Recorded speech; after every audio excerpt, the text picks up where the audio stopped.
Have you ever noticed that the undeniable sparkle in a child's eyes? Mm. It's not just, when they've aced a test or scored a goal in soccer or whatever. I mean, that moment when they stumble upon something truly profound. Yeah, like a real moment of discovery. Exactly. Yeah. Maybe it's the sheer wonder looking up at a vast starry night, or, I don't know, the unexpected joy of making a new friend, or even that quiet, unwavering hope they show when facing a challenge. Like finally getting those shoelaces tied after trying so many times. Yes, that's it. It's something that goes way beyond academics, beyond physical health, but it feels absolutely vital, vital to what makes young people truly thrive. You've really hit on something core there. Okay, so let's unpack this. Today, we're embarking on a deep dive into the fascinating world of spiritual identity in young learners. Okay. And before any preconceived notions pop up, let's be super clear right from the start. We are absolutely not just talking about religion here. That's a really important distinction to make up front. No. When we talk about spiritual identity, we're exploring how young people discover meaning,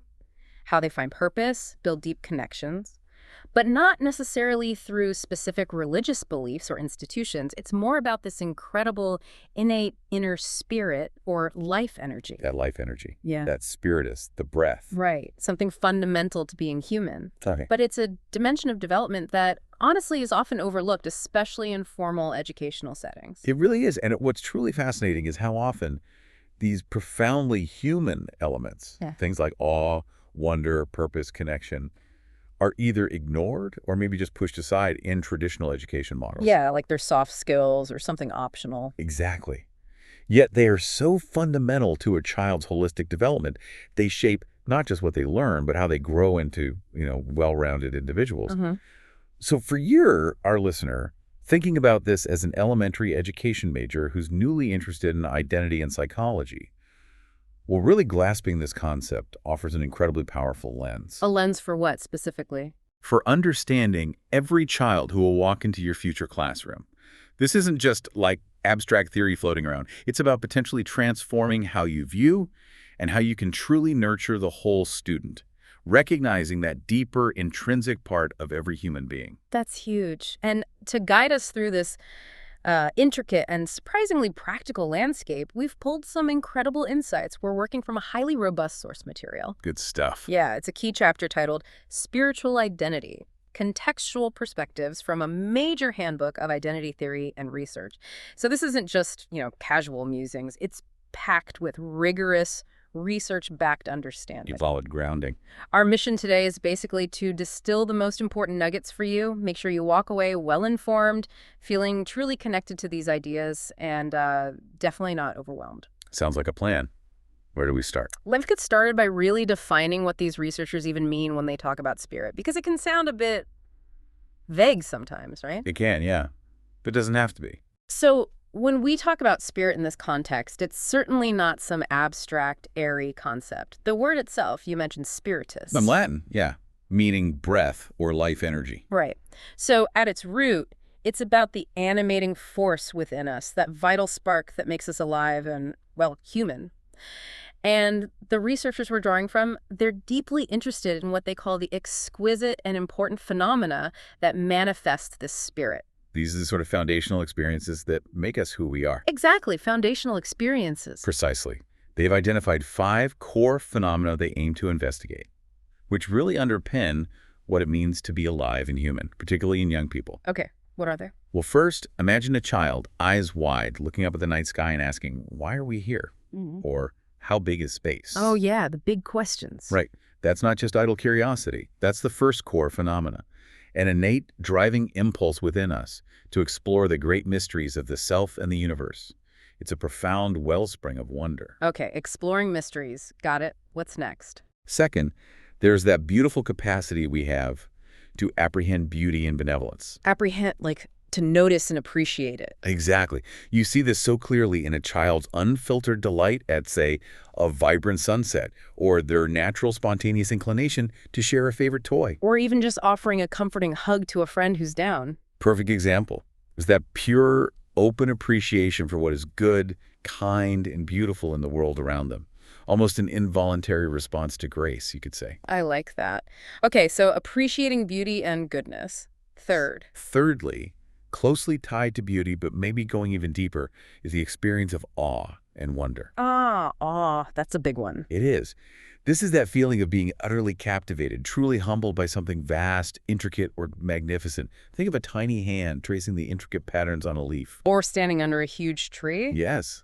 Or even just that sudden, quiet amazement when they finally understand a complex idea in class. It's a feeling of kind of smallness in the face of something grand. Okay. Awe and wonder. Makes sense. Number 4.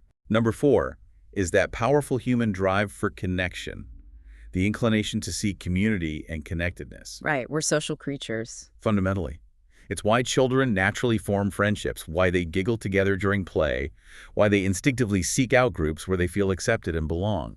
It's that basic human need to connect beyond ourselves, to find our place. Finding your tribe, sort of? Kind of, yeah. Finding where you fit in the larger web. Okay. And the last one, number 5. And interwoven with all that, almost like the culmination of these experiences, is the 5th phenomena. The capacity for persons to find joy, purpose, and hope in life. Joy, purpose, and hope. Those sound pretty essential. They really are. These aren't just nice-to-haves, are they? This research really positions them as fundamental to what it means to be human. Think about that child captivated by a butterfly or sharing a toy. Those moments hint at these deeper capacities. These 5 phenomena are really fundamental. Okay, that makes a lot of sense. Now, you mentioned earlier the distinction between spirituality and religion. That feels like a really important point to dig into. It really is. It's a major point of clarification in this field.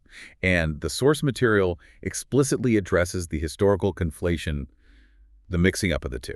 Right, like for a long time, research just lumped them together. Pretty much.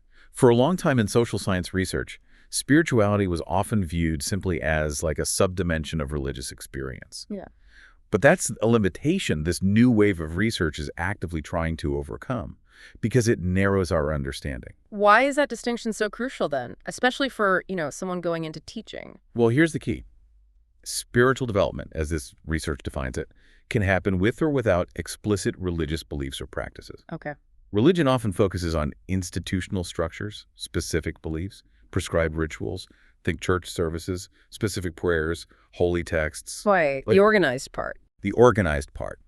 Whereas spirituality refers more to those experiential or subjective phenomena we've just discussed, that internal journey of meaning-making, connection, awe, purpose. It broadens our understanding of well-being for all young people, regardless of their background.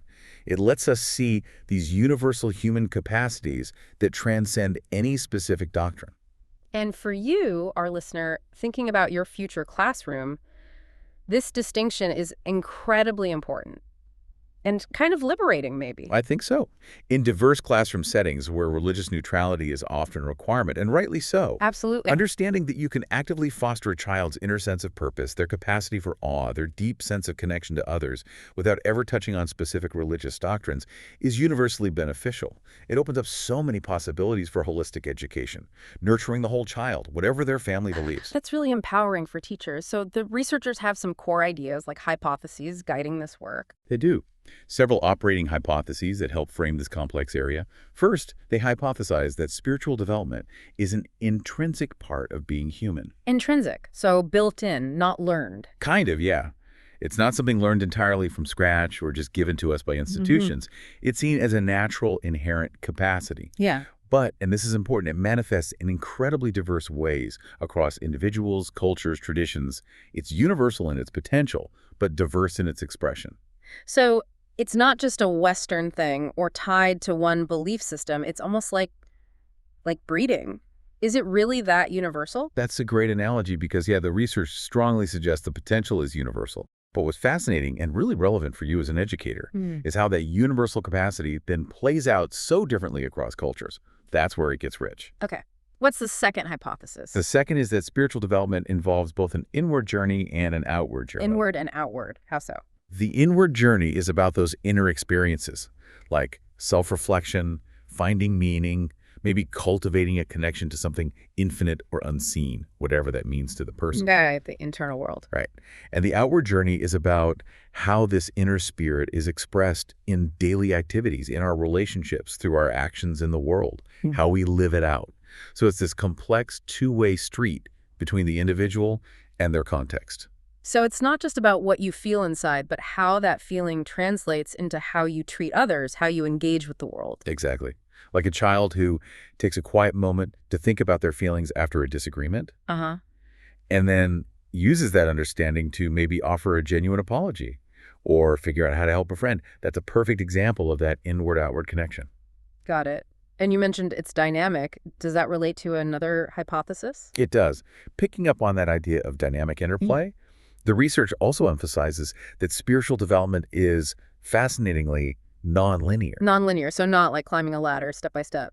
Right. It's not a predictable straight path, not like a series of fixed stages you just tick off. Oh, Think of it more like a winding river. okay. Sometimes it deepens, sometimes it widens, sometimes it might even seem to loop back on itself. It varies hugely across individuals and cultures.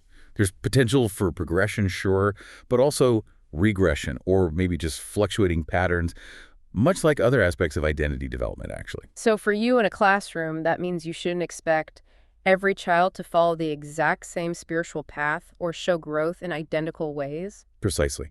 It's about recognizing and nurturing their individual journeys. It's very personalized. Which leads nicely to the next point, I imagine, about it being connected to other parts of development. Exactly. The fourth hypothesis states that although spiritual development is a unique stream of human development, it cannot be separated from other aspects, physical, emotional, cognitive development. They're integrally linked. So you can't compartmentalize it. You really can't. It reinforces that idea of nurturing the whole child. Yeah. You can't just do spiritual development for an hour on Tuesdays, you know? Yeah. It's interwoven into everything else a child is experiencing and learning. Like threads running through the whole tapestry of their growth. Beautifully put, yeah. And the fifth, and maybe the most crucial hypothesis for our discussion, is that spiritual development can be conceptually distinguished from religious development or formation. Okay, we touched on this, but it's a core hypothesis. It is. While they are often intimately linked in the lived experiences of many people and cultures, they are not the same thing conceptually. One can develop spiritually without any religious affiliation or practice whatsoever. That's such a vital point, especially for public schools. Absolutely.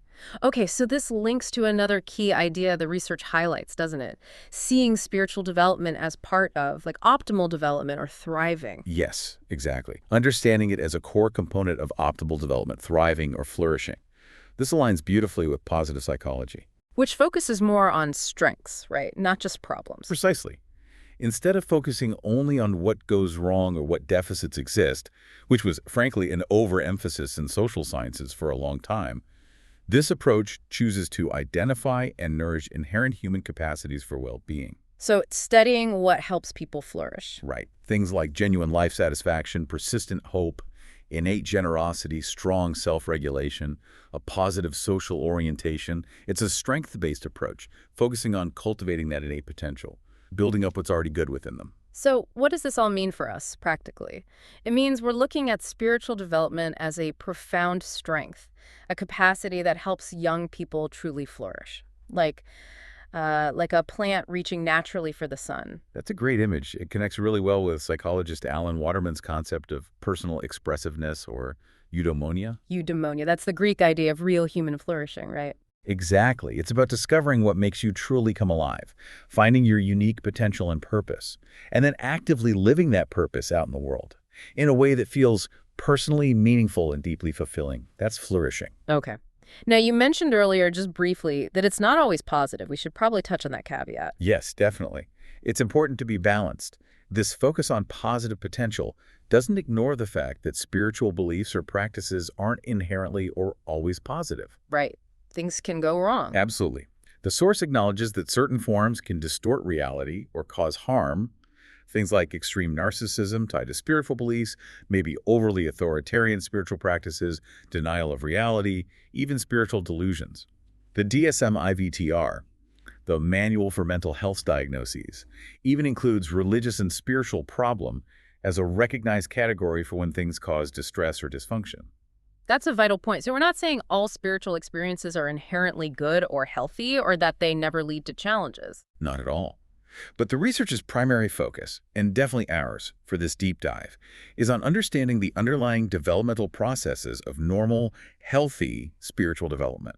It's about building a solid understanding of how this dimension of identity emerges healthily, while recognizing that, like any aspect of human development, it can be shaped positively or negatively. Okay, that's a really helpful clarification. Shall we move into the framework they developed, part 2? Let's do it. Let's explore this groundbreaking framework for adolescent spiritual development that the research pioneered. And like you said, this framework didn't just appear out of thin air. It's deeply rooted in careful, extensive research. Right, by the Search Institute. Yes, the Search Institute, a nonprofit focused on positive youth development. They launched the Center for Spiritual Development in Childhood and Adolescence and really grounded their theory in robust data. How did they do that? It sounds like a massive undertaking. It was. They conducted extensive focus groups with young people, parents, youth workers across 13 different countries. Wow, 13 countries, so really diverse perspectives. Incredibly diverse. Then they brought together a global network of 119 scientific, theological, and practice advisors, experts from all over, in a collaborative process. They used something called the Delphi technique. Delphi technique. What's that? It's basically a clever, structured way to get a large group of experts to build consensus on core ideas, even if they start with different views. It helps them gradually pinpoint the most important dimensions of something complex, like spiritual development. It was a truly global, collaborative effort. That sounds incredibly thorough. So what did this process lead to? A single definition? Interestingly, no. Not a single universally accepted rigid definition. But it did generate significant support for an approach that views spiritual development as this constant, ongoing, dynamic interplay between the inward journey and the outward journey. Okay, that theme again. Right. The idea is that spirit is an intrinsic human capacity that naturally propels young people to link their discovery of self and their understanding of the world, all in pursuit of a truly flourishing life. It's seen as a very active process. And this led to a framework. Yes. A powerful new theoretical framework outlining 3 core dynamics of spiritual development. They originally had 4, but one, awareness, kind of got refined and integrated into the others during their analysis. So 3 core dynamics now. And these are foundational for understanding meaning, connection, purpose. Exactly. And they offer really practical lenses for us, especially for educators. Okay, let's dive into them. What's the first dynamic? The first dynamic is awareness or awakening. This involves 2 key components: developing an awareness of one's inherent strengths and capacities, that's self-awareness, and developing an awareness of the beauty and majesty of the universe, that's world awareness. Okay, self-awareness and world awareness. Let's break that down for the classroom. How could an elementary teacher foster self-awareness? Great question. You could start simply by encouraging "I feel" statements during class discussions. Helping kids articulate their emotions, their inner states, that's a direct window into self-awareness. Makes sense. What else? Or, when assigning tasks, help them explicitly recognize their personal strengths.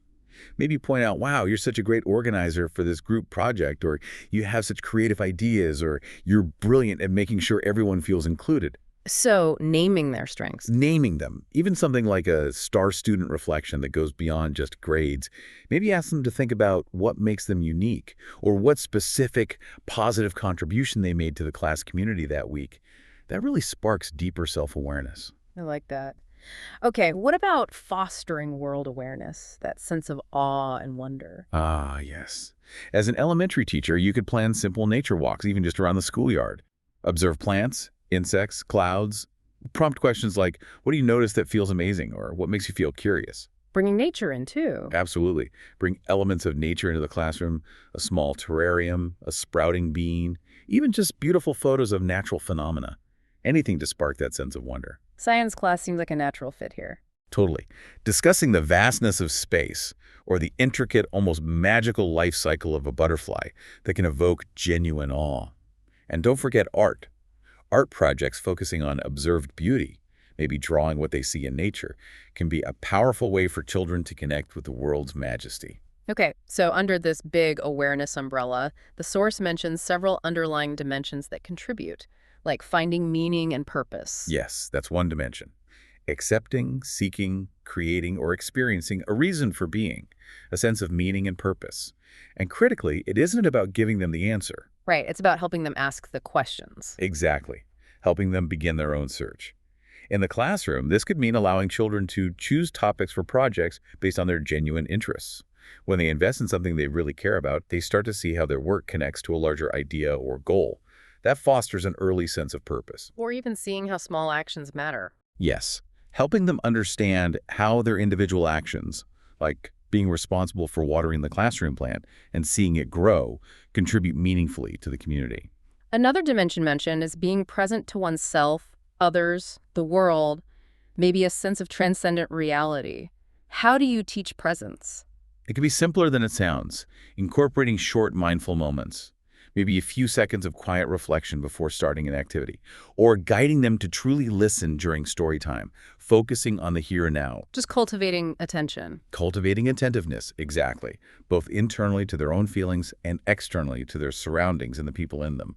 It helps quiet the mental noise and allows for deeper connection. Okay. What about forming a worldview? The source mentions tackling major life questions, existence, life and death, the divine. Those are huge for kids. They are huge. And while schools, especially public schools, must maintain religious neutrality, children still bump up against these profound questions naturally. So how do you handle that? You can thoughtfully introduce diverse stories from different cultures that grapple with these universal themes: existence, purpose, community, loss. Discussing these narratives helps children understand different worldviews and begin to construct their own developing sense of self and how they fit into the bigger picture. It's about intellectual curiosity applied to life's biggest questions. Makes sense. It also mentions living in awareness of something beyond the immediate, connecting to that wonder again. Yes, that feeling that there's something more. It's about fostering curiosity about what's unseen, what's yet to be discovered, or what exists beyond their immediate perception. Even in a simple task, like building with blocks, you could encourage them to imagine possibilities beyond the structure they see. What else could this be? What's the biggest thing we could build? It just expands their mental horizon a bit. And experiencing transcendence or deepening, that sounds quite profound for young kids. It does sound lofty, but at an elementary level, it might manifest quite simply. A child having a sudden aha moment, finally understanding a complex concept that felt out of reach before. That's a kind of intellectual transcendence. Or maybe getting lost in art. Exactly. Feeling a profound sense of peace and belonging when deeply immersed in a creative activity like painting. Or maybe during a shared, joyful experience with peers, like singing a class song together. These are small, yet powerful moments of personal deepening or connection. Okay. And the last dimension under awareness was accepting one's potential to grow, contribute, and matter, their inherent value. Absolutely fundamental. This means creating opportunities for every child to experience success, to see their own progress, and crucially, to understand that their unique contributions are valuable to the classroom community. Celebrating effort, not just the outcome. Yes. Celebrating effort and growth helps them internalize that they matter, that they have the potential to make a difference, even if they don't get everything right the first time. It builds that core sense of worth. Okay, that's awareness awakening. What's the second core dynamic? The second is interconnecting and belonging. This is all about developing the perspective that life is inherently interconnected and interdependent. Seeing how everything links together. Right. And seeking significance and deep meaning in relationships with the other people, with the world, maybe with a sense of the transcendent, whatever that looks like for them. Okay. What are the dimensions here? Empathy. Empathy is a big one. Experiencing a sense of empathy, responsibility, and love for others, for humanity, for the wider world. For an elementary teacher, this translates directly into classroom practices. Think collaborative learning groups. Where they have to work together. Exactly. Rely on each other. Understand different perspectives. Peer tutoring is another great one. One child helping another fosters both empathy and that tangible sense of shared responsibility. And classroom jobs. I remember those, like being the line leader or plant waterer. Perfect example. When every child has a role, they feel that sense of responsibility to the collective community. And of course, discussing characters' feelings and stories, asking, how would you feel if? That builds the crucial muscle of empathy. What about finding significance in relationships? Deeper connections? Yes, finding significance in relationships to others, the world, or one's sense of the transcendent. This is about cultivating meaningful connections beyond just superficial interactions. How do you do that in a busy classroom? It starts with creating a truly welcoming classroom culture, where every single child feels seen, heard, and valued for exactly who they are. Making everyone feel they belong. Critically important. Celebrating diverse family traditions and cultural backgrounds helps children understand and appreciate their interconnectedness with a wider world. Even shared class rituals or traditions like a special morning greeting or a group cheer can build a powerful sense of collective belonging and meaning within their immediate community. The framework also mentions finding deeper meaning in everyday experiences, seeing the extraordinary in the ordinary. Exactly. Learning to discover depth in what might seem mundane. So it's about taking a simple classroom chore, like tidying up, and maybe framing it as meaningful by connecting it to how it helps everyone have a nicer space to learn in. Or reflecting on small acts of kindness. Yes. Reflecting on a simple act of kindness from a classmate during circle time, discussing the positive impact it had. It makes the small things feel significant. It elevates the everyday. And linking oneself to narratives, communities, mentors, traditions. That sounds like grounding. It provides crucial grounding for identity, absolutely. A sense of where they come from, what shapes them. In the classroom, this could involve inviting community members, parents, local artisans, elders to share their stories or skills. Connecting learning to local history. Yes, we're exploring timeless fables and stories from around the world that carry shared cultural wisdom. It helps children see themselves as part of a larger, ongoing human story connected across time and place. Okay, that covers interconnecting and belonging. What's the third dynamic? Our third and final dynamic is living a life of strength.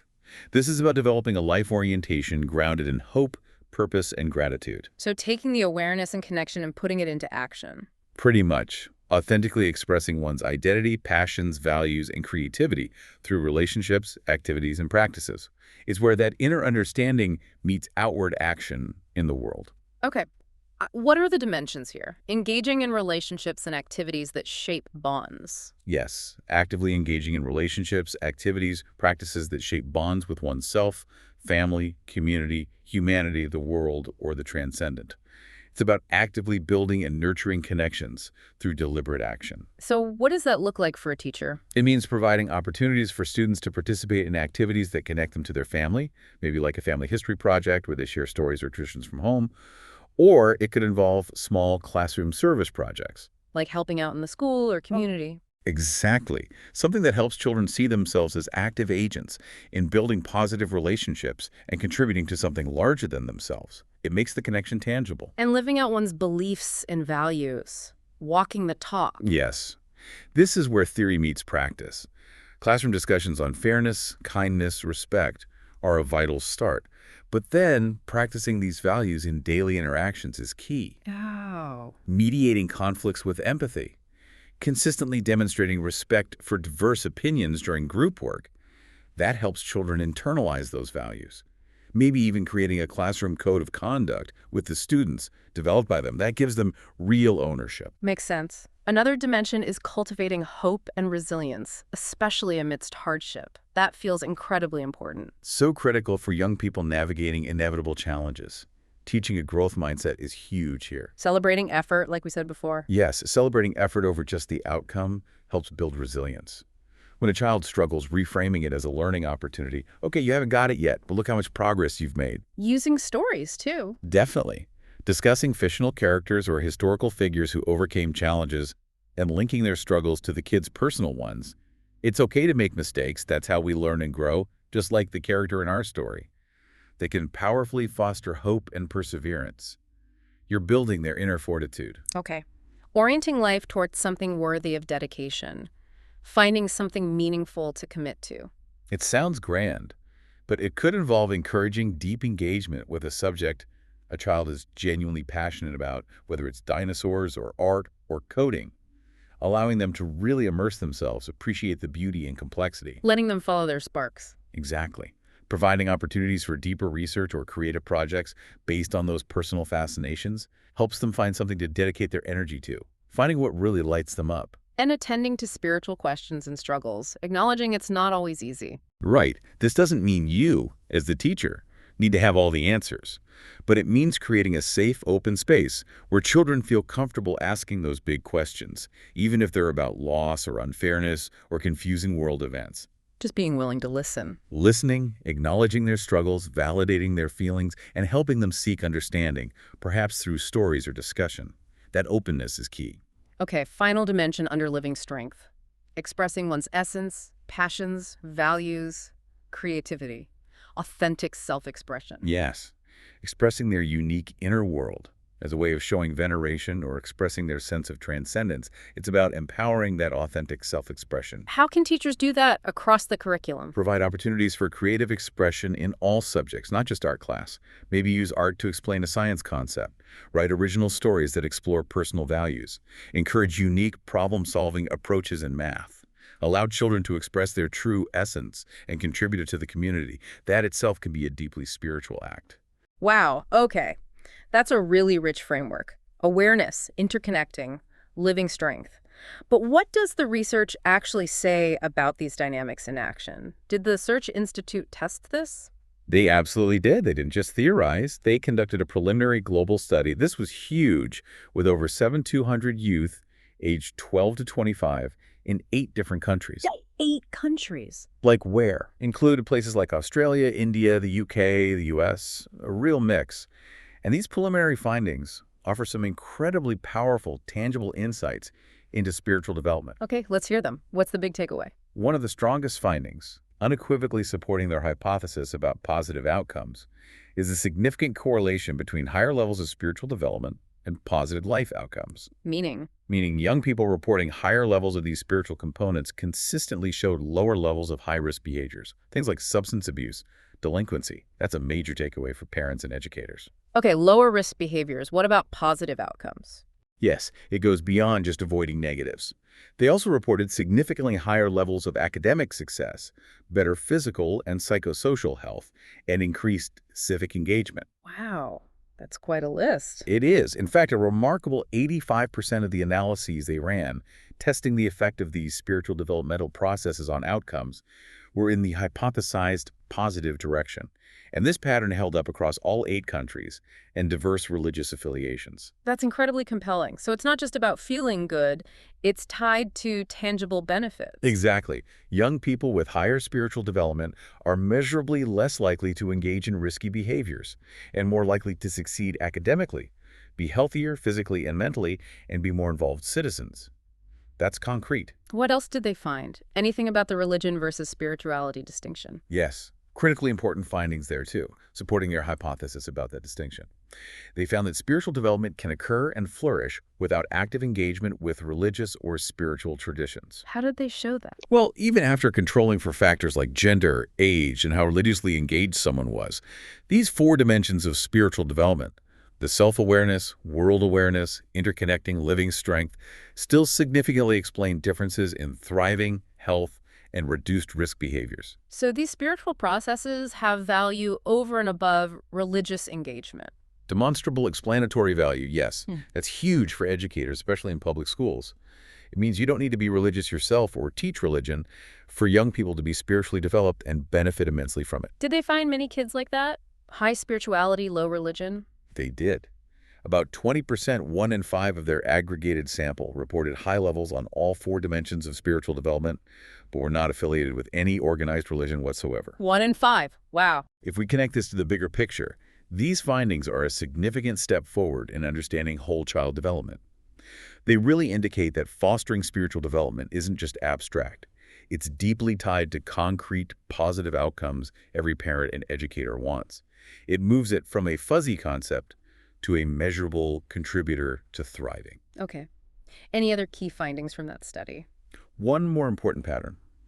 The research suggests that the integration of these 4 dimensions tends to increase with age. Integration, meaning they become more connected. Exactly. It indicates a developmental process. For instance, only 16% of the 12-14-year-olds scored high on all 4 spiritual processes. But that percentage rose to 21% for 18-21-year-olds and climbed again to 27% for 22-25-year-olds. So it's not just random fluctuation. There's a clear trend upwards with age. It strongly suggests a developmental trajectory, yeah, that these spiritual capacities become more integrated and robust as young people mature. Now, it was a cross-sectional study looking at different age groups at one time. Not following the same kids over time. Right. But the patterns strongly suggest that healthy development moves towards integration, with these core spiritual processes becoming increasingly interrelated. It provides promising grounds for more research, like longitudinal studies, to really map out that journey. Okay, this is fascinating. So we have the definition, the framework, the evidence. Now, for part 3, you mentioned shifting focus to the environment. Exactly. Let's shift our focus from just the individual to what the source calls person-context dynamics. Because spiritual development doesn't happen in a vacuum. Right. It's not solely about what's happening inside a person. Precisely. It's profoundly shaped by a dynamic two-way interplay with their environments, their spiritual ecology, you could call it. Past critiques of research in this area often fell short. How so? Well, some research reflected an overly individualistic Western worldview, or maybe assumed spirituality was just something passively inherited, or presumed these neat, linear, predictable pathways. This new framework actively tries to address those limitations.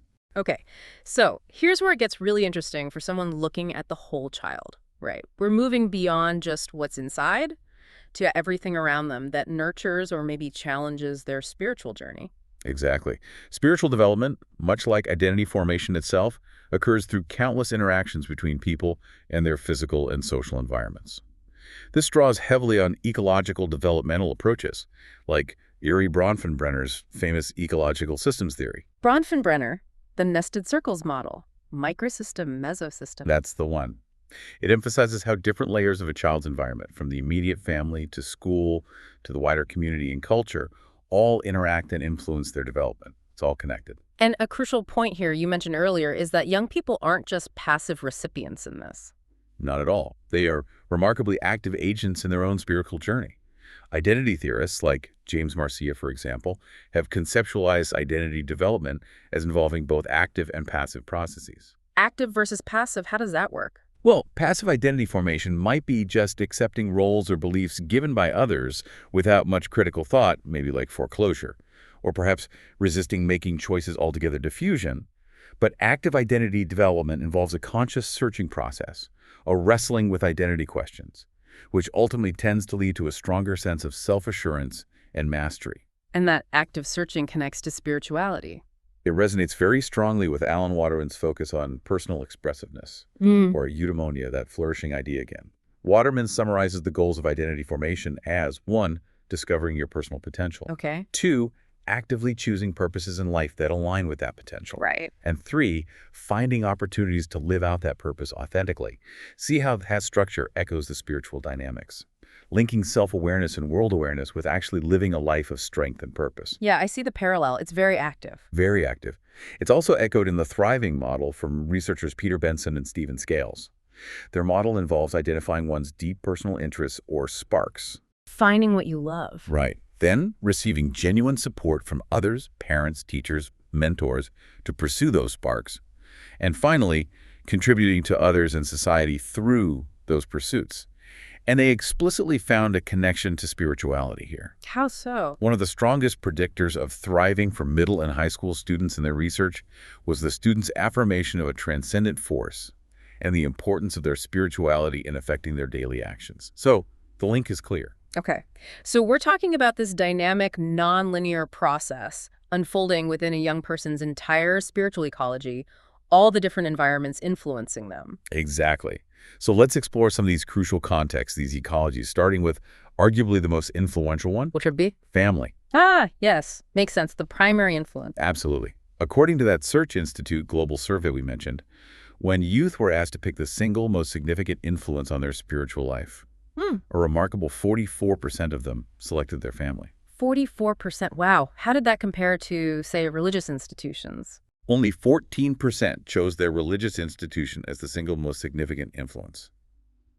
That's a powerful statistic, isn't it? Really shows the profound role of the home environment. Definitely.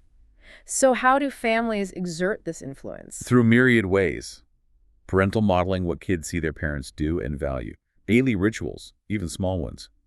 Family narratives and stories that get passed down. Open conversations about values, about meaning. Everyday practices. But it's not just parents influencing kids, Yeah. right? You said bidirectional. Exactly. It's not a one-way street.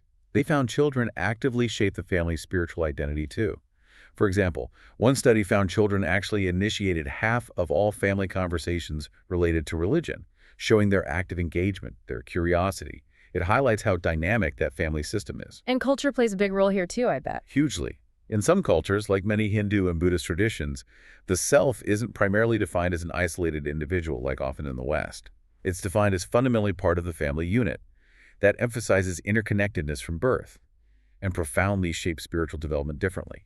And families pass things down. Right. Generativity. Yes, the family also contributes to generativity in this context, meaning the transmission of spiritual attitudes and orientations across generations.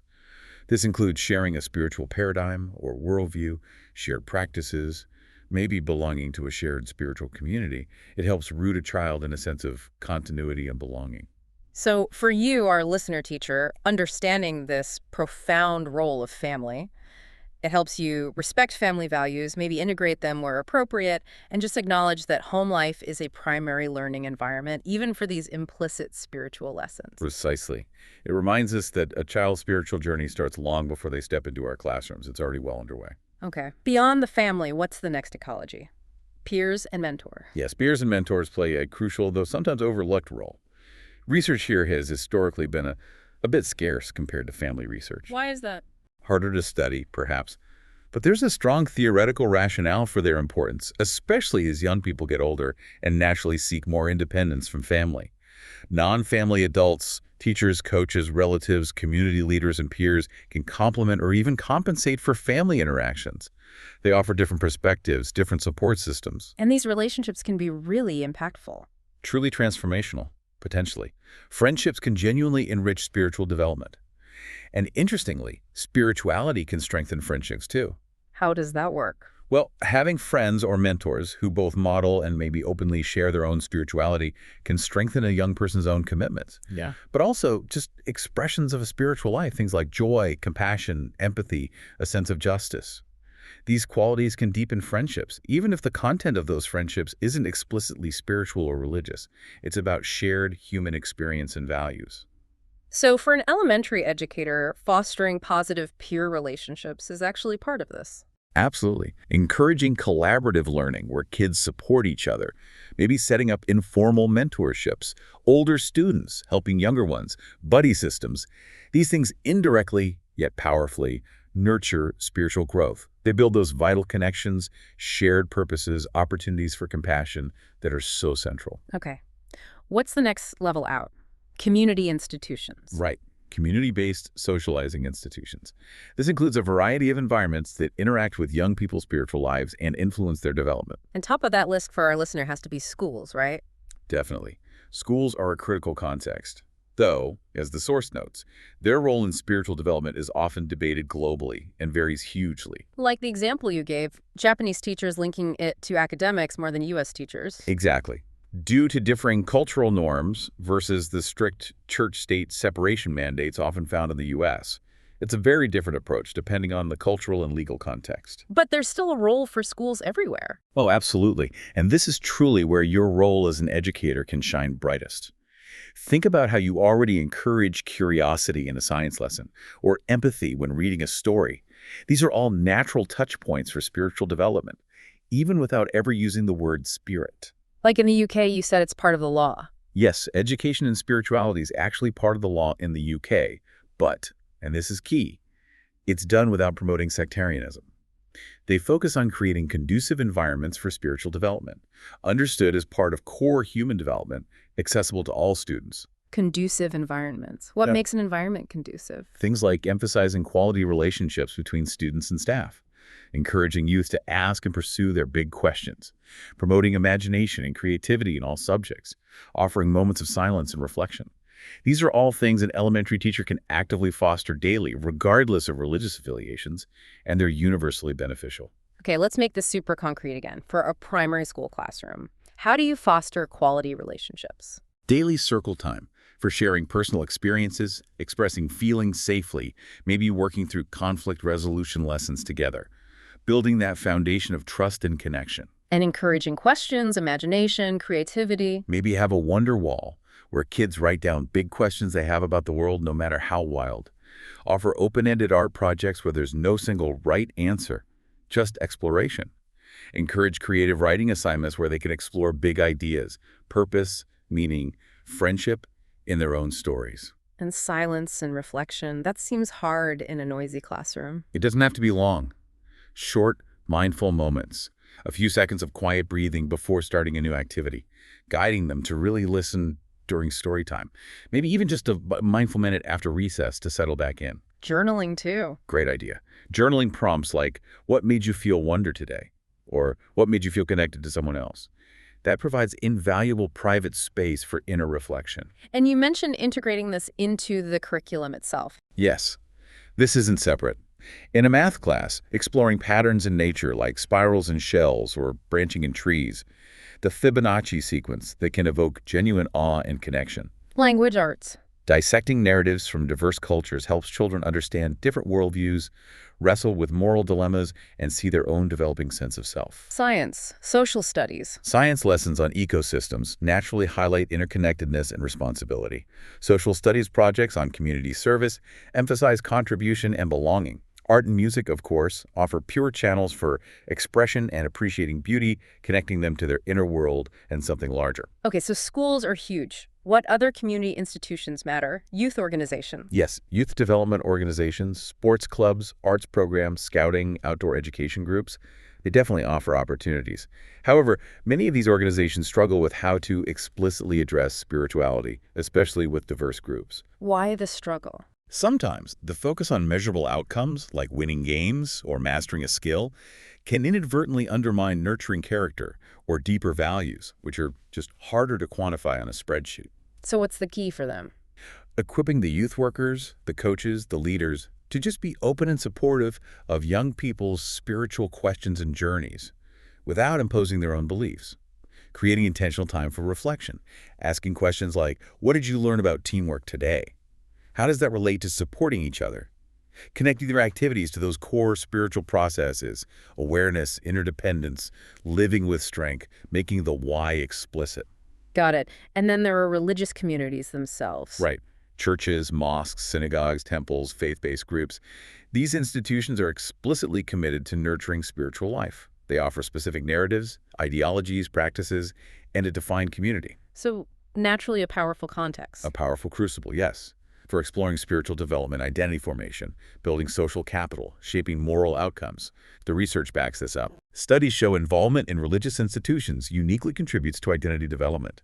That study I mentioned found 66% of youth in faith-based activities said it got them thinking about who I am, compared to only 33% in other organized activities like sports or arts. That's a big difference. It is.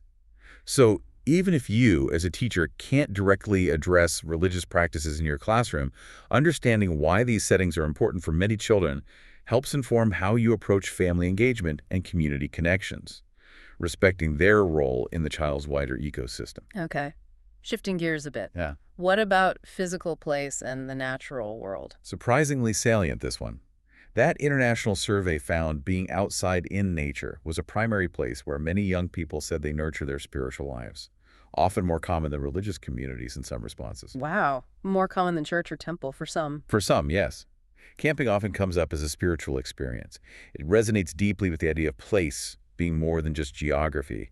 It's a relationship where specific environments evoke what is precious, contribute to memory, identity. Like Simone Weil said, to be rooted. Is perhaps the most important and least recognized need of the human soul. Exactly.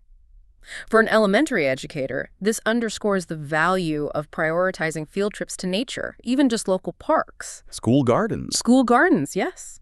Bringing plants or natural elements into the classroom, actively encouraging observation, respect for the environment, even just ensuring access to safe outdoor play areas and allowing unstructured time for kids to simply be in nature can nurture this profound connection. What about shared myths and narratives? How does that fit? This is about how we make sense of the world through stories. Meaning-making, the source notes, is a lifelong creative process. We construct our personal stories from incredibly diverse sources. Like what? Religious stories, sure, but also political histories, philosophical ideas, music, art, family stories, elder stories, cultural myths, everything. So in the classroom, it translates beautifully to exploring diverse cultural myths, fables, legends in language arts, history, social studies, discussing the moral of the story or the universal themes in different narratives from ancient tales to contemporary books or even movies. It's not just about right and wrong. Not just teaching right-wrong, but helping children construct their own sense of meaning, understand different ways people make sense of life, see themselves within a grander human story.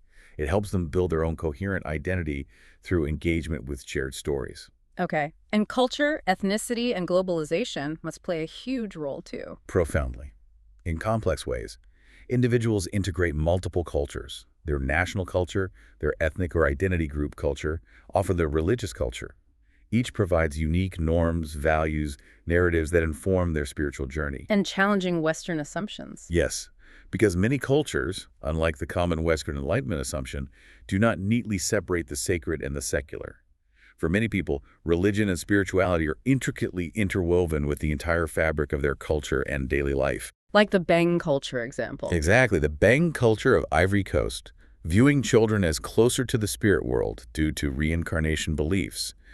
That fundamentally influences every interaction, every aspect of community life for their children. Globalization adds another layer. How so? It leads to more bicultural or multicultural identities. This brings both opportunities, exposure to diverse perspectives and challenges as young people try to integrate sometimes conflicting beliefs and practices from around the world. There's this idea of ethical neopluralism, Meaning? a mix of moral consensus on core universal values, like compassion or justice, combined with a profound tolerance for diversity in how those values are expressed culturally or spiritually. So for you, the educator, what's the takeaway? Actively celebrating cultural diversity in the classroom, encouraging discussions about different perspectives on life's big questions, fostering an open mind towards varying worldviews. This isn't just about being culturally sensitive. It's about helping children navigate a complex, globalized world and build their own coherent identity, rooted in an understanding and appreciation of multiple perspectives. Building global citizens. Okay. Just one more context. Significant life events and changes. Yes, incredibly powerful. Elder's life course theory reminds us that personal events, historical shifts, cultural moments from huge global changes down to deeply personal experiences like moving house or a family illness, they profoundly shape our lives. They can be turning points. Critical junctures, exactly. Events, whether tragic or joyful, can impact a person's spiritual pathways, sometimes altering them completely. How we make sense of these events is key. This is so powerful and relatable. You think about the impact a big event, like maybe a natural disaster affecting the community, or even something smaller scale, like the arrival of a new sibling. The impact that has on a child, their ability to make sense of it. Exactly. Their ability to find a narrative, a coherent understanding, a way forward that's deeply tied to the spiritual journey. Psychologist Aaron Antonovsky's theory of sense of coherence is really relevant here. Sense of coherence. It's about how individuals comprehend, manage, and make meaning from all the stimuli coming at them, internal and external. How young people begin to understand themselves, their place, their purpose, based on what happens to them and around them. That's central to spiritual identity formation and overall well-being. It's how they find meaning in life's often messy moments. And that affects well-being. Directly impacts it. So in the classroom, this means providing safe spaces for children to process significant events through drawing, writing, age-appropriate discussions, respecting their emotional needs. Helping them build resilience. Helping them find resilience and understanding in challenging times, even if it's just navigating a playground conflict or dealing with a disappointing grade. It's directly nurturing their spiritual capacity to make meaning from experience, to learn and grow from everything that happens. Wow. Okay. What an incredible journey we've taken. That really was a deep dive. Let's try and bring it all back home for a quick recap. Sounds good. We've seen that spiritual development is fundamental. It's an innate, non-religious aspect of human identity.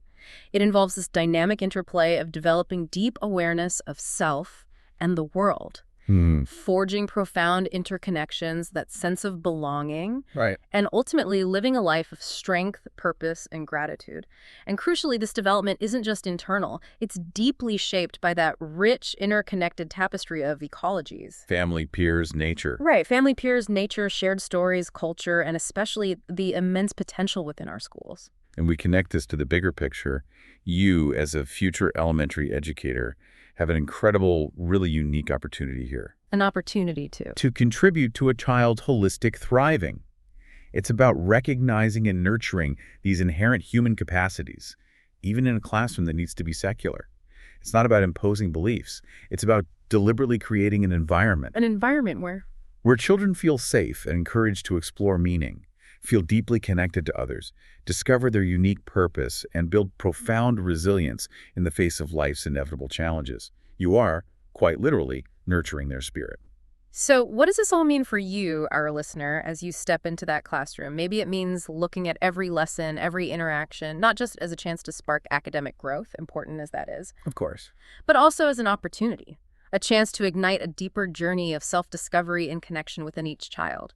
Considering how deeply spiritual identity influences thriving, how might we reimagine the hidden curriculum in our schools? That unspoken stuff. Yeah, how might we reimagine it to deliberately foster awe, profound connection, and a sense of purpose in every single child?